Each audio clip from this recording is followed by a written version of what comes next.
Dobar večer, hvaljen Isus i Marija. Sve vas srdačno pozdravljam na početku večerašnje večeri u kojoj ćemo predstaviti jednu svježu i rekao bih vrlo zanimljivu i aktualnu knjigu Djevice Premudra o Međugorju iz ljubavi prema istini, čiji je autor biskup Mostarsko-Duvanjski u miru, monsignor Ratko Perić. Prije svega želim pozdraviti ovdje nazočnoga nadbiskupa Vrhbosanskog, monsignora Tomu Vukšića, naše prijatelje iz Napretka u čijem se prostoru nalazimo i koji su suorganizatori večerašnje večeri uz nakladničku kuću Tonimir koja je izdala ovu knjigu, pa stoga pozdravljam predsjednika Središnje uprave Napretka, doktora Nikolu Čiču i dopredsjednika Središnje uprave Napretka, gospodina Miroslava Landeku. Također pozdravljam sve nazočne svećenike, bogoslove, časne sestre i ostale drage prijatelje i goste. Rukopis ove knjige dovršen je 31. svibnja 2024.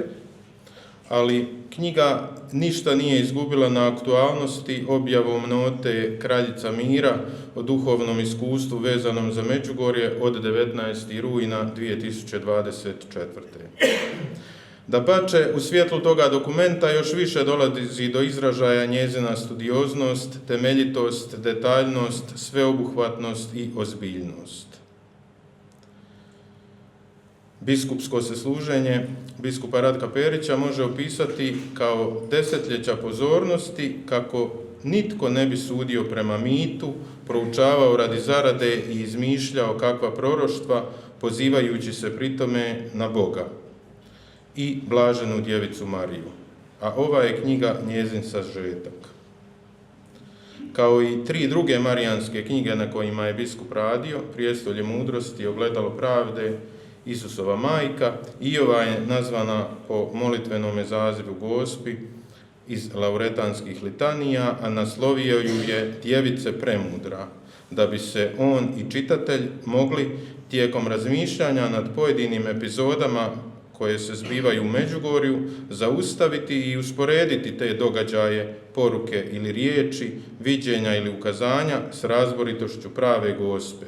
Koliko se sve to podudara ili odudara od razboritosti blažene Djevice Marije. Pozdravljam i večerašnje predstavljače. S nama su monsignor dr.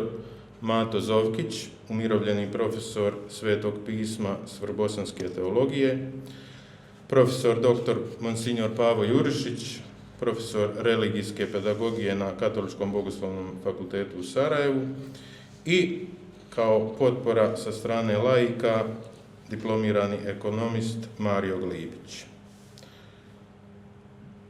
Prvi promotor koji će govoriti je Mario Glibić, koji uz svoj posao diplomiranog ekonomista i rad u državnoj službi je angažiran i kao vjernik laik. Od 2009. član je liturgijskog vijeća Biskupske konferencije Bosne i Hercegovine, suradnik biskupijskog mjesečnika iz Mostara Crkve na kamenu, u kojoj uređuje rubriku Kult i kultura, a 2020. izabran je u Viteški Konstantinski red Svetoga Jure. Za ovu knjigu napisao je i recenziju. Mario, izvoli dati svoj osvrt.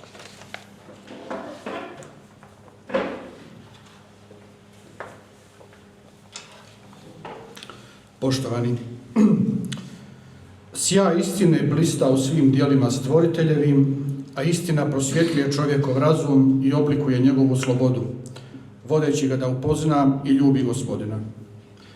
Ovim je riječima sveti Ivan Pavao II. 1993. godine započeo svoju, možda i najvažniju encikliku Veritatis Splendor. Ništa manje aktualnu danas nego u vremenu kad je objavljena. Knjiga koju večeras predstavljamo jedan je od plamičaka u sjaju istine, kao što se vidi već ispod naslova. Stavimo li vrijeme njezine objave u vremenski kontekst, uočit ćemo da je već 5. desetljeće da se međugorski fenomen nalazi pred očima katoličke javnosti. Prošlo je više od 3 desetljeća od kako je crkva izdala svoj posljednji službeni stav o neautentičnosti tamošnjih događanja u vidu zadarske izjave. Kao što je već rečeno, dokument iz rujna ove godine pastoralnog je karaktera i ne dotiče se pitanja autentičnosti ukazanja. Imajući u vidu dosadašnju praksu crkve, teško je očekivati da će se konačan i definitivan sud o tom pitanju proglasiti dokle god se tvrdi da viđenja traju. Tijekom istoga vremena nije nedostajalo polemika i rasprava, tekstova i knjiga, teoloških i marioloških članaka, bilo sa strane onih koji su mišljenja da je riječ o autentičnim viđenjima Blažene Djevice Marije, bilo od onih koji smatraju da ondje nema ničega vrhunaravnog. Postoji treći, oni koji relativizirajući smatraju da je pitanje autentičnosti ukazanja nebitno ili možda tek u drugom planu, a važno je samo da vjernici odlaze tamo moliti se i sudjelovati u liturgiji i pobožnostima. Jednostavna pretraga na internetskim knjižarama ukazat će da većina objavljenih knjiga i knjižica na temu Međugorja pripada kategoriji onih koji navodna ukazanja smatraju autentičnim privatnim objavama. Istina se međutim ne utvrđuje većinom, podsjetio je krajem prošloga stoljeća kardinal Ratzinger. Manje brojnom u nizu kritičkih naslova od ove se godine pribrojila i nova knjiga biskupa Ratka Perića pod naslovom Djevice premudra. Iako je već objavljivao knjige na marijanske i međugorske teme, kao i skoro 100 članaka i sličnih pisanih radova, prvo je ovo djelo u kojemu zbirno objavljuje svoja zapažanja o međugorskom fenomenu. Ipak, za razliku od mariologa i publicista koji su pisali na temu međugorskih zbivanja, ova nova knjiga nosi dodatnu težinu po autoritetu njezina autora. Biskup je Perić naime punih 27 godina bio mjesni ordinarij na području na kojemu su se odvijala navodna ukazanja i objave, te je sukladno tada važećim normama bio u prvom redu pozvan bdjeti i intervenirati nad svim vidovima fenomena. Svoga prethodnika, biskupa Žanića, naslijedio je ne samo u službi, nego i u dosljednom stavu s obzirom na fenomen. Njegove prosudbe za vrijeme upravljanja biskupijom nisu privatna mišljenja teologa i biskupa, nego imaju službeni vid kao interventi mjerodavnog ordinarija koji proistječu iz pripadne dužnosti i prava, te iz pažljiva razlučivanja elemenata fenomena i odgovorne primjene odgovarajućih normi po kojima se fenomen prosuđuje. Knjiga temeljito analizira međugorski fenomen kroz teološku, povijesnu i kritičku prizmu. Biskup Perić stručnim, ali jasno razumljivim stilom pruža uvid u fenomen iz perspektive autoriteta koji je osobno bio uključen u temeljito praćenje i procjenu događanja. Već u uvodnoj riječi, biskup Perić tumači temeljni filozofsko-teološki aksiom kojim se vodio u svojoj procjeni fenomena. Verum ex integra causa, falsum ex quocumque defectu. Istina proizlazi iz cjelovitog predmeta, a laž proizlazi iz bilo kakva nedostatka. Drugim riječima, da bi nešto bilo istinito, svi dijelovi ili svi uzroci te tvrdnje ili situacije moraju biti ispravni i potpuni. Ako su svi elementi u skladu s istinom, tvrdnja će također biti istinita. S druge strane, čak i ako samo jedan element tvrdnje ili situacije nije ispravan ili je nepotpun, to rezultira lažnom tvrdnjom. Nije dakle potrebno da svi dijelovi budu pogrešni da bi nešto bilo lažno. Dovoljan je jedan nedostatak ili greška. U tom kontekstu autor donosi i primjer. Prvotna je crkva uklonila među apokrife ili lažne spise svako evanđelje, a bilo ih je oko 50-ak u prvim stoljećima, a koje je sadržavalo i jednu očitu laž ili izmišljotinu i krivu nauku na području vjere i čudoređa. A zatim zaključuje: vjernici koji dolaze u mjesto gdje nisu nedvosmisleno potvrđena ukazanja kao istinita, te pastoriziranje takvih vjernika u stalnoj pretpostavci istinitosti takvih ukazanja, riskiraju da svoje pobožnosti utemeljuju na nevjerodostojnosti i neistinitosti. Proučavajući međugorske dubije i dubioze, biskup je Perić u knjizi detaljno obradio i navodima potkrijepio ne jedan ili bilo kakav defekt ili nedostatak, nego čitave nizove nepriličnih poruka, nedosljednih izjava, neispunjenih najava i neautentičnih zbivanja. 18 poglavlja knjige sastoji se od objavljenih i dijelom dorađenih i neobjavljenih tekstova biskupa Perića u kojima ukazuje na ključne defekte u prosuđivanju međugorskog fenomena. Čitatelj će tako moći saznati da su već u prvim danima navodnih ukazanja 30. lipnja 1981. djeca koja su prijavila da imaju viđenja izričito pitana koliko će to još potrajati. 5 od 6 djece odgovorilo je 3 dana. Zabilježeno je to na zvučnim zapisima u razgovoru s tadašnjim međugorskim župnikom, ocem Zovkom, a jednostavan izračun ukazao bi da su prijavljena viđenja imala završiti 3. srpnja iste godine. Ne samo da traju i danas, 43 godine kasnije, nego ni ta promjena najavljenog prestanka nikad nije objašnjena. Ovakav primjer nije bio iznimka, nego tek u uvodu sve što je slijedilo i što je detaljno prikazano u knjizi. Višestruko najavljivanje velikoga znaka koji se nikad nije ostvario, navodne gospine poruke u kojima nedvosmisleno zauzima jednu stranu u hercegovačkom slučaju, poruke u kojima se izriču pohvale ili podrška problematičnim klericima, poput duhovnog voditelja navodnih vidjelaca koji je naknadno službeno izopćen iz crkve. Zatim naputak vidiocima da ne trebaju moliti za sebe, premještanje gospina rođendana, ali zanimljivo ne i povezane svetkovine bezgrešnog začeća, banalizirajuće i neozbiljne poruke o pokojnicima, neuvjerljiva viđenja raja, čistilišta i pakla itd.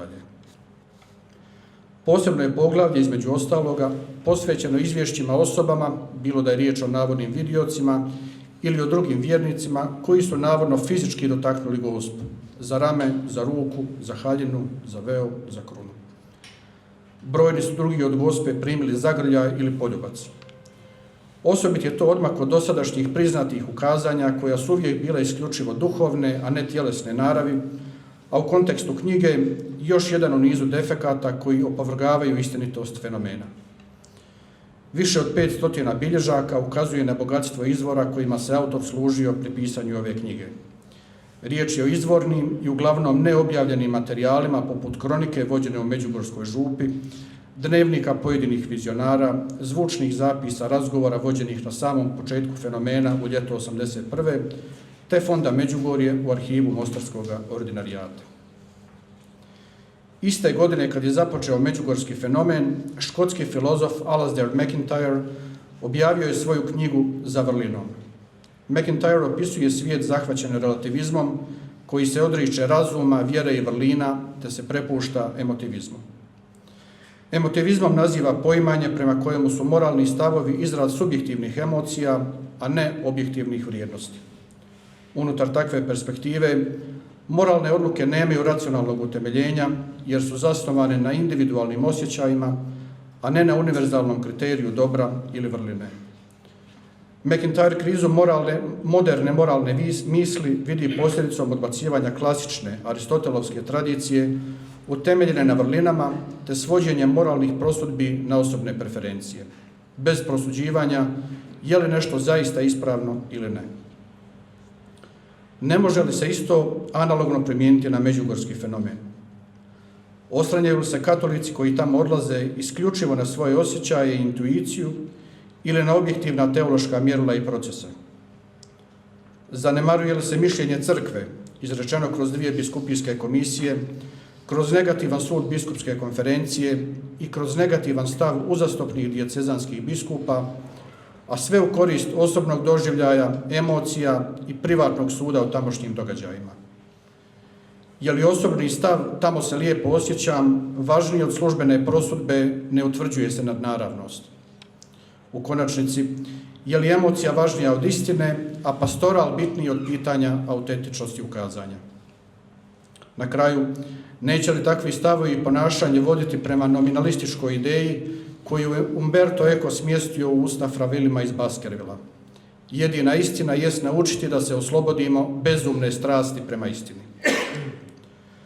Zaključimo. Najnovije djelo biskupa Ratka Perića upravo je odgovor na takva pomišljanja. Knjiga Djevice Premudra čitateljima će pružiti jasne, logične, dosljedne, utemeljene i potkrepljene odgovore na ovakva i slična pitanja.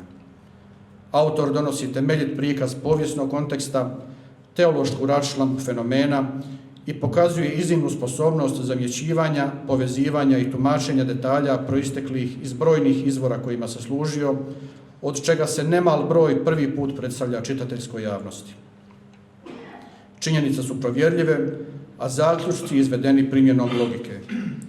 U svemu tomu, biskup se Perić vodi katoličkim dogmama i pred očima ima nauk crkve onako kako su stoljećima naučavani i ispovjedani. Iz tekstova isijava kontinuitet i tradicija, a ne ruptura i novotarenje. Pod naslov knjige o Međugorju iz ljubavi prema istini nedvojbeno će ukazati koliko je autoru stalo do istine. A istina nije lijep ukras, nego temelj, poručio je 2017. godine tadašnji prefekt Kongregacije za nauk vjere, kardinal Miller, govoreći o fenomenu. Ono što se događa u Međugorju tolike godine i što je stvorilo pastoralni fenomen ne smije počivati na lažnim temeljima. Mi ne možemo odvojiti pastoralno pitanje od pitanja o istinitosti ukazanja. Kraj citata. Svima koji žele produbiti svoje poznavanje događanja u Međugorju i pripadnog fenomena, ova će knjiga poslužiti kao izvrstan izvor pouzdanih informacija. Hvala za pozornost.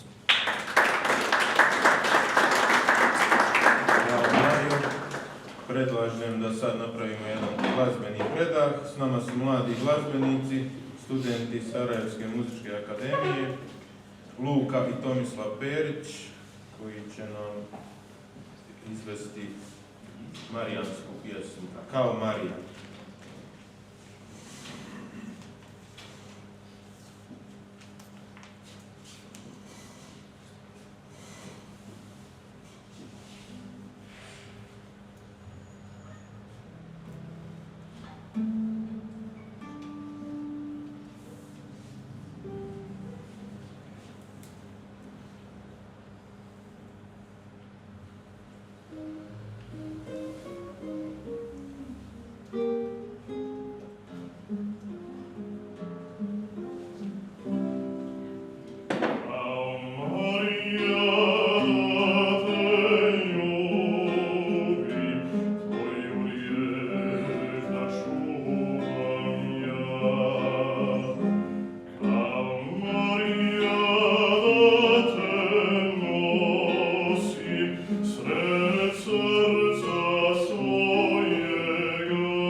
Zahvaljujem Luki i Tomislavu, čućemo ih još jednom na kraju večerašnjeg predstavljanja, a sada bih pozvao monsinjora Pavu Jurišića uz profesuru na Katoličkom bogoslovnom fakultetu u Sarajevu.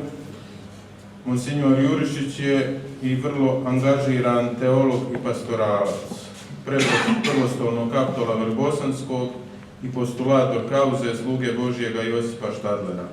Član je uredničkog vijeća časopisa Vrbosnenzija i katehetski glasnik, a surađuje i u mnoštvu drugih časopisa hrvatskog govornog područja. Monsignore, izvolite. Hvala lijepa na ovom predstavljanju. Pozdravljam sve ovdje okupljene na predstavljanju knjige koja je pred nama, biskupa Ratka Perića. Ove godine je ugledala svjetlo dana, a o kojoj je autor u proslovu rekao da osjeća potrebu najprije obrazložiti njezin naslov, navodeći kako je knjiga napisana iz ljubavi prema istini, a posvećena je zbivanjima vezanim uz župu Međugorje. Knjiga ima 263 stranice, a uz proslov, opis prizora na naslovnici, uvodnu riječ na početku knjige, te bilješke o nastanku poglavlja ove knjige, bibliografiju, navedene članke o Međugorju biskupa Ratka, kazale i recenzije na kraju. Knjiga u svom dijelu ima 16 naslova ili glavnih poglavlja koje obrađuju fenomen Međugorja ili navodnih ukazanja. Meni je dodijeljena zadaća da uzmem temu o hodočašćima i pastoralnim uslugama za hodočasnike, ukoliko se, kako mi je napisao profesor Zokić, navodi u knjizi. A on će pristupiti samom fenomenu navodnih ukazanja i sve zbrke oko toga, kako one na našim područjima, tako i oni zavrzlama na svjetskoj razini. Ovdje valja napomenuti da je knjiga nastala nakon odlaska biskupa Ratka u mirovinu, gdje se autor bez opterećenja, s distance odgovornog pastira jedne mjesne crkve sada posvećuje samom međugorskom fenomenu i slobodno tako reći piše.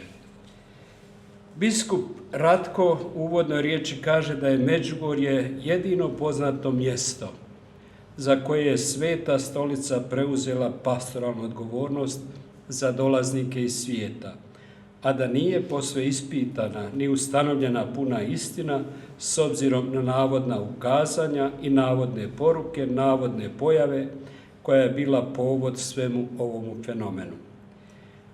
Uvjereni smo, kako kaže, da Sveta Stolica neće dopustiti kontradikciju da se vodi pastoral u Međugorju, a da joj istina nije u središtu pastirskog djelovanja i mjerilo po kojem vrijednuje sva mišljenja i djelovanja.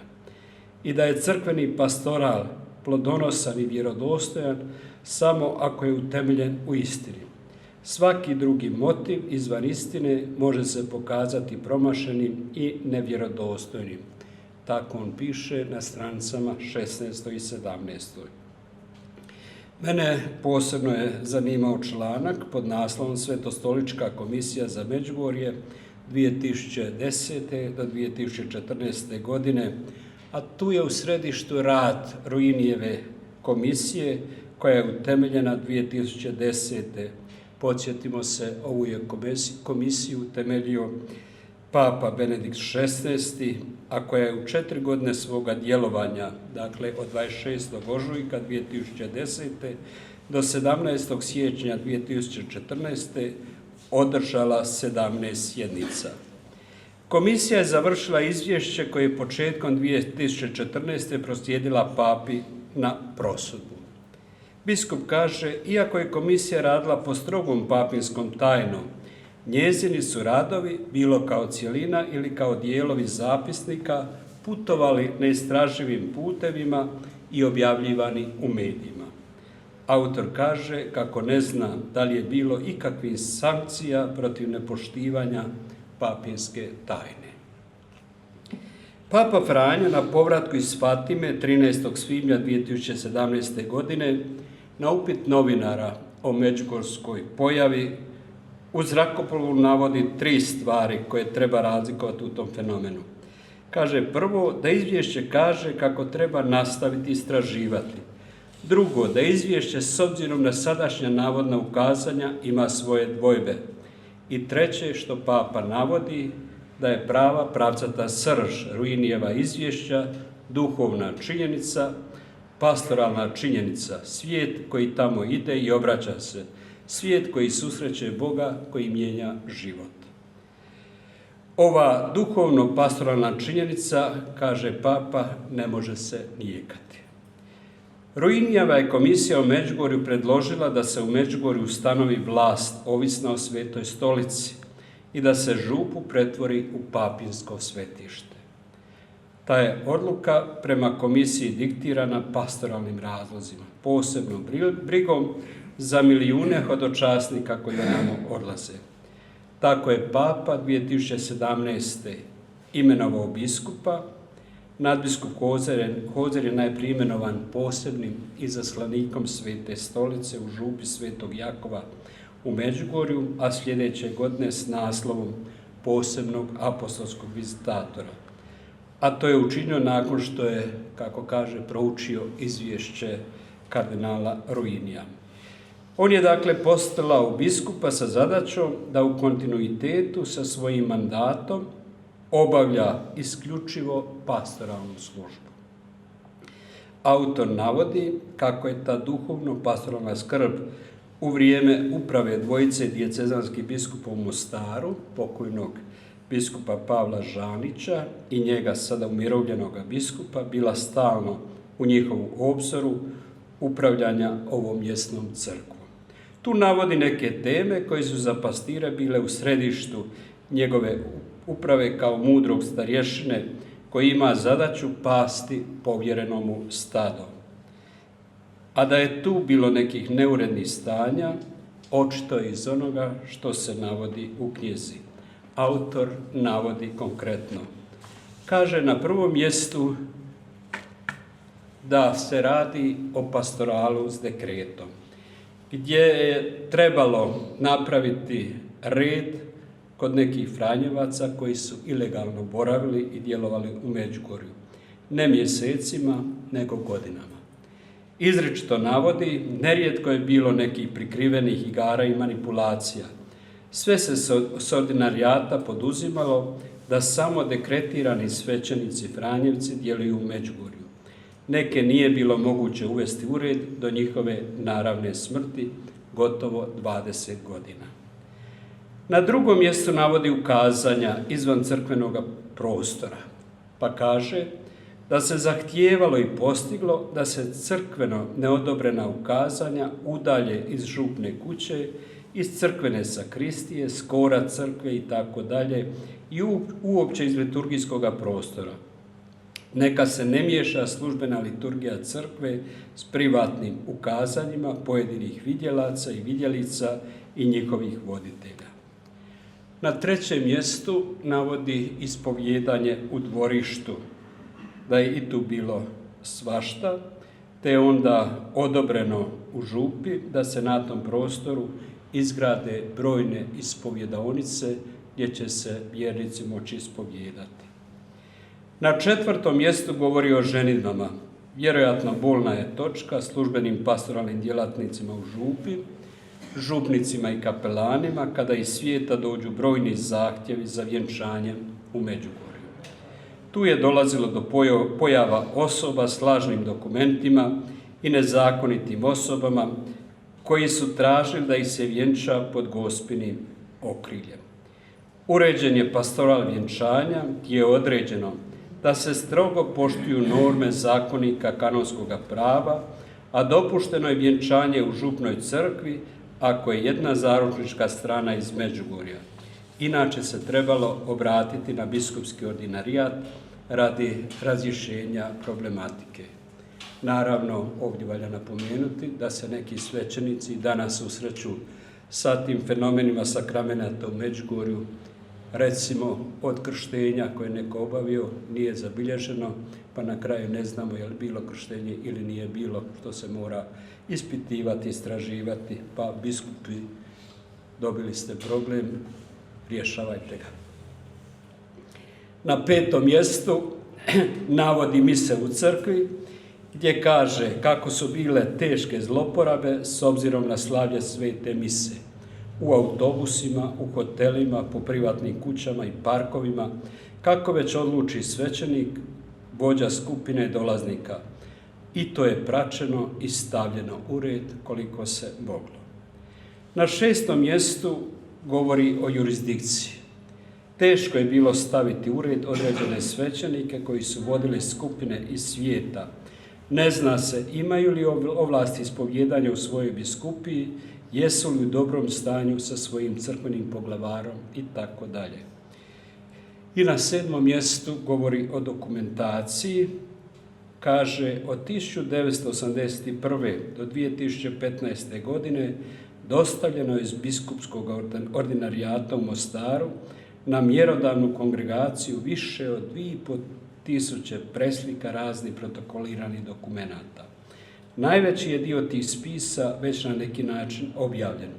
Uostalom, oba su biskupa nastojala sa svom odgovornošću službe biti u stalnu dosluhu i s Kongregacijom za nauk vjere i državnim tajništvom i s trojicom papa, svetim Ivanom Pavlom II, Benediktom XVI i papom Franjom. O svemu ovome navodi se na stranicama 50 do 52. Papa Franjo je u razgovoru s novinarima u zrakoplovu na povratku iz Fatime rekao da je imenovao dobroga biskupa, apostolskog vizitatora Župe Međugorje sa zadaćom da osigura stabilno i stalno praćenje vjernika u župnoj zajednici, kao i oni koji dolaze na hodočašće i čije potrebe zahtijevaju posebnu pažnju, te će on na kraju nešto reći. Dikasterij za nauk vjere svojom notom nije ponudio ono što je vjernička i crkvena javnost očekivala, jer nije dala konačni sud o vjerodostojnosti međugorskih navodnih ukazanja, nego se priznaje kao mjesto pobožnosti. Umirovljeni biskup Ratko Perić, pišući ovu knjigu, iznosi svoje stavove u službi istine i pomoć svima onima koji je traže. Knjigu završava općim zaključkom u 15 točaka, a u zadnjoj točci navodi da je u međugorskom fenomenu mnoštvo elemenata koji nisu u skladu s ljudskom razboritošću, dosljednošću, čestitošću i pravovjerjem. Događaj i iskustva pojedinaca i skupina vezana uz Međugorje nisu i ne mogu biti zamjena, supstancija za prihvaćanje, cjelovita poklada vjere i čudoređa koje nam katolička crkva nalaže opsluživati. To je ono što sam ja imao reći gledajući na duhovno-pastoralnu stranu u Međugorju. Moja veza s Međugorjom nema recimo vezu kod profesora Zovkića koji je bio u tim komisijama, ja nisam ni išao tamo mise govoriti, slušao sam crkvu šta kaže, a ponekad jesam otišao ovako sa prijateljima jer kažu da ima i dobroga vina, osim što se Gospod ugasi. Hvala lijepo.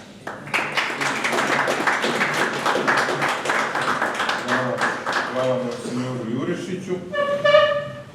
A sada će nam se obratiti monsignor Mato Zovkić, kako rekoh, dugogodišnji profesor na bosanskoj teologiji, potom Katoličkom bogoslovnom fakultetu ovdje u Sarajevu i zasigurno jedan od naših najplodnijih teologa. U njegovoj bibliografiji nalazimo da je autorom 26 knjiga i više od 300 članaka, prijevoda i recenzija.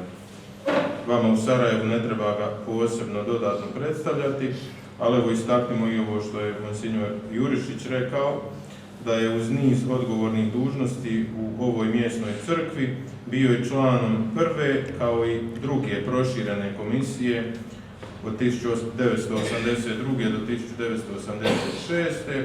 koje je s ciljem prouke međugorskog fenomena ustanovio blagopokojni biskup Pavao Žanić. Monsignore, izvolite. Ja pozdravljam nazočne, od kojih su mnogi moji bivši studenti, među njima i don Tomo Vukšić. Ja ću skvrnuti malo više pozornost na teologiju, na teološku izobrazbu autora i 11 točaka koje je on izvukao iz izjava vidjelaca, a ne može ih katolička pamet progutati kao poruke Isusove majke. Najprije podsjećam da je Ratko Perić bio profesor na našoj bogosloviji, susjedna zgrada odavle, od 74. do 79. gdje je predavao mariologiju, sakramente i neke druge predmete, a dio svoje disertacije dok je ovdje predavao izdao je i nosi naslov Smisao evangelizacije u perspektivi anonimnog kršćanstva. To je Karl Rahner. Moj prvi podnaslov je Teolog i voditelj duhovnih vježbi temeljenih na Bibliji. U Google, koji sve zna, može se naći podatak da je Ratko Perić izdao, tamo piše 13, ja znam za 15 knjiga duhovnih vježba koje je davao i one su meni kao bibličaru vrlo korisne zato što se služio ozbiljnom novijom literaturom. Ovdje sam za ilustraciju naveo njegovu knjigu Isusove sugovornice, to su žene, i od njih 16 koje je on obradio u toj knjizi, posebno Pilatovicu, strana 227 do 232 te knjige Isusove sugovornice. On voli maštati, teološki maštati, pa malo proširuje ono što piše šturo u Bibliji i kaže da je Pilatovica morala sa svog prozora promatrati kako nemilosrdno vojnici mlate Isusa i poručila je mužu: puno sam prepatila i nemoj se miješati u toga pravednika. Ova riječ pravednik Ratko Periću je jako važna danas, pa kaže: spomenimo usput ovdje paradoksalnu činjenicu da je Pilatovica kao poganka počastila Isusa titulom pravednik, onim istim naslovom kojim će Židovi kasnije počastiti svakoga ne-Židova koji se bude zalagao za spašavanje Židova u vrijeme Holokausta. Moj sljedeći podnaslov je Nov povod za povratak problemu starom 40 godina. Kada je proglašeno imenovanje Ratka Perića za koadjutera u Mostaru, sutra dan, 12. lipnja 1992. bio je pozvan na hrvatsku sekciju Radio Vatikana i pitan je: pred vama je Međugorje, kakav ćete stav zauzeti prema njemu? Odgovorio je da vjeruje kako će Gospa posredovati za pobjedu istine i citirao latinsku izreku o veličini istine koja pobjeđuje i zaključio: s pomoću Božjom molit ćemo i raditi na tome. I on je nastavio ono što je radio njegov predšasnik Pavao Žanić. Oni su izdali, Don Tomo Vukšić je uredio knjigu Istina oslobađa, zbornik biskupa Pavla Žanića, i u njemu ima 29 stranica o Žanićevom interveniranju u Međugorju, brizi za katoličko ispravno štovanje Majke Božje i u toj njegovoj župi. Međutim, u ovoj knjizi koju večeras predstavljamo, ja smatram ključnim poglavlje nove građe koje nosi naslov Svetostolička komisija za Međugorje 2010. do 2014. To je 25 stranica komisijskog rada, komisije koju je vodio Kamilo Ruini, Želimir Puljić, umirovljeni zadarski nadbiskup i ja, bili smo pozvani pred tu komisiju da dadnemo svoje izjave istoga dana, tako da malo znam kako je ta komisija radila.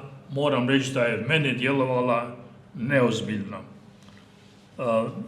Ključno je na komisiju utjecala izjava jedne hercegovačke liječnice, doktorice Daninke Šumanović-Glamuzina, koja je rekla da je prvih dana bila na brdu ukazanja, da su djeca nešto ozbiljno doživljavala i da se lik žene koja im se ukazala najavio kao kraljica mira. Ruinijeva komisija predložila je zato da prvih 7 dana se prizna kao nadnaravna ukazanja, a ostala su umjetno istisnuta ili nastavljena.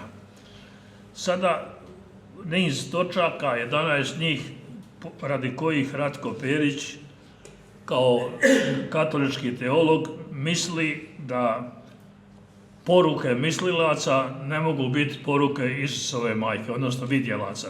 Prva je, 3 hercegovačka Franjevca nametala su se da budu duhovni vođe skupine vidjelaca, to je fra Jozo Zovko, fra Tomislav Vlašić, fra Slavko Barbarić. Nadalje, manipulacije s vidljivim znakom, koji je opisao samo Ivan Dragičević, a ostalima je Gospa zabranila da to učine, jer je jedan od članova biskupove komisije na vrijeme šapnuo: pitajte Gospu je li to pametno, i Gospa rekla: jo, hvala. Nadalje, nekritično upisivanje čudesnih ozdravljenja u župnu knjigu bez prilaganja dokumenata o ozdravljenju. Preko vicke su roditelji bolesne djece pitali hoće li moje dijete ozdravljati. Obećala je Gospa da hoće, a imam dokaze da je umrla. Dakle, to je nekritično. Nadalje, preko vicke Gospa je tražila da 2 Franjevca premještena iz Mostara zato što ne priznaju osnutak katedralne župe, ustraju u neposluhu, a da biskup treba poslušati Gospu. Do sada se katolička Gospa nije miješala u upravljanje biskupije ili provincije.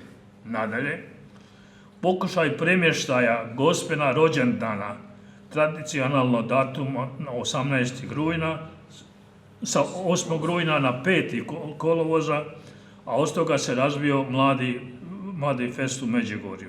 Nadalje, neki od vidjelaca u prvim godinama najavljivali su da kane poći u duhovno zvanje.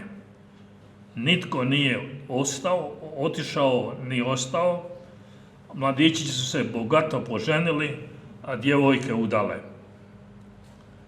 Nadalje, navodne Gospine poruke formulirane su riječima koje su vidioci slušali u propovijedima svećenika u Međugorju.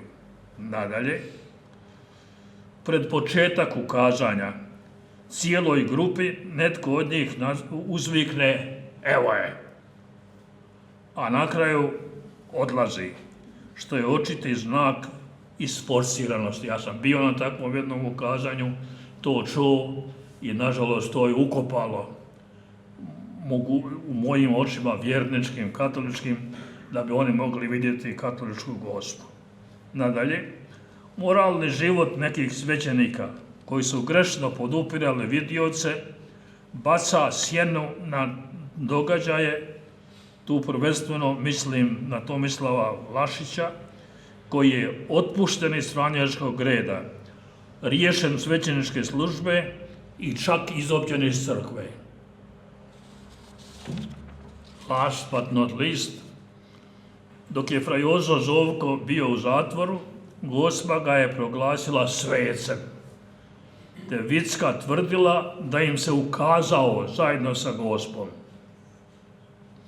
Za sve ove tvrdnje Ratko Perić navodi citate iz kronike Župe Međugorje, dok su je vodili fra Tomislav Vlašić, fra Slavko Barbarić, te izjave pojedinih vidjelaca francuskom mariologu René Laurentenu i drugima, koje su tiskane i širene u prilog njihovim doživljajima. U uvodnoj riječi ove knjige autor tvrdi da je napisao 31. svibnja 2024. 19. rujna ove godine Sveta Stolica izdala je notu o događajima u Međugorju. Nota je ovdje teološki termin, to znači napomena, opaska. Duhovne plodove kod hodočasnika u Međugorju taj dokument proglašava pozitivnima i odobrava što se pobožnost hodočasnika s vremenom odvojila od iskustva navodnih vidjelaca. To je u broju 5. U središnje vidove poruke dokument ubraja Marijino predstavljanje kao kraljice mira. Izvor mira je ljubav koja je kristocentrična, to je katolička. Gospa je zove na obraćenje i usmjerava ljude na Euharistiju, što je također vrlo katolički. Dokument nadalje navodi potrebu pojašnjenja uz neke poruke iz Međugorja. Za poruku da se slavljenje Gospe ima premjestiti na 5. kolovoz, dokument kaže, citat, jasan primjer osobnih želja navodnih vidjelaca. To je u broju 30. Od sadašnjeg biskupa nadležnog za župu Međugorje dokument traži da izda dekret nihil obstat za nastavak hodočašća, što je on učinio već 19. rujna i objavio u mjesečniku biskupije Crkva na kamenu, listopad 2024. strana 6. Ovo znači da dokument Svete Stolice ne proglašava doživljaje međugorskih vidjelaca u kazanjima Majke Isusove, ali priznaje pozitivne plodove kod hodočasnika i dopušta organiziranje hodočašća. Pisanu izjavu kardinala Bertonea kao državnog tajnika 2007. da se hodočašća u Međugorje mogu obavljati pod uvjetom da se ne smatraju ovjerenjem događaja koji se ispituju. I to Ratko Perić sada ponavlja. Ako su hodočašća u Međugorje potvrda, Gospa se ukazuje, Fragezeichen, je li to dopušteno?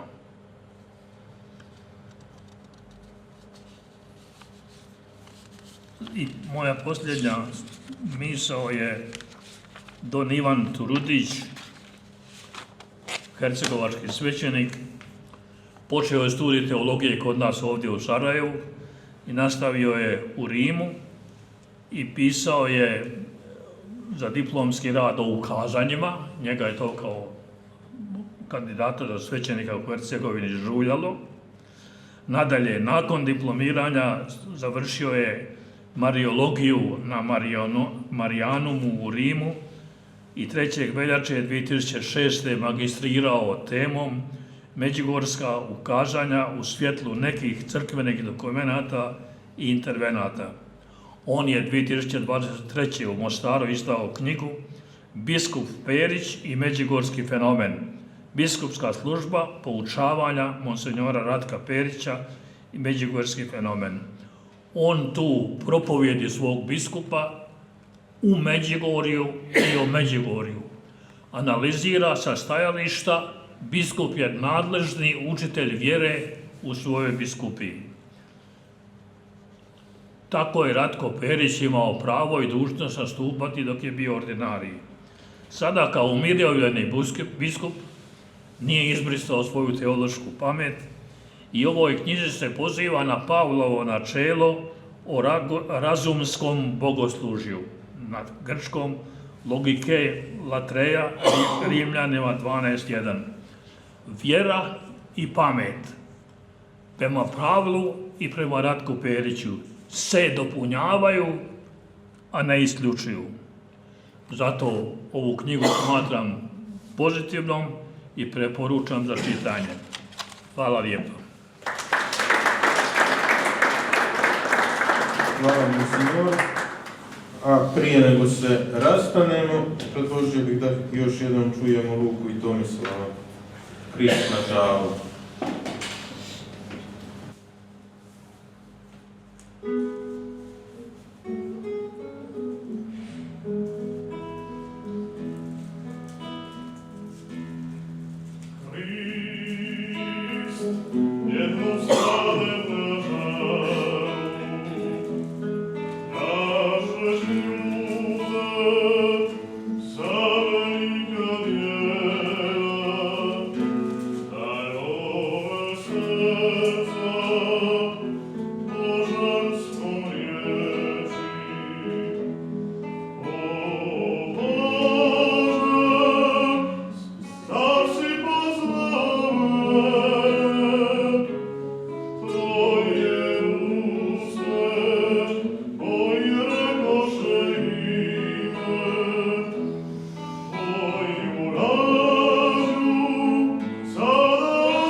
Hvala našim prijateljima.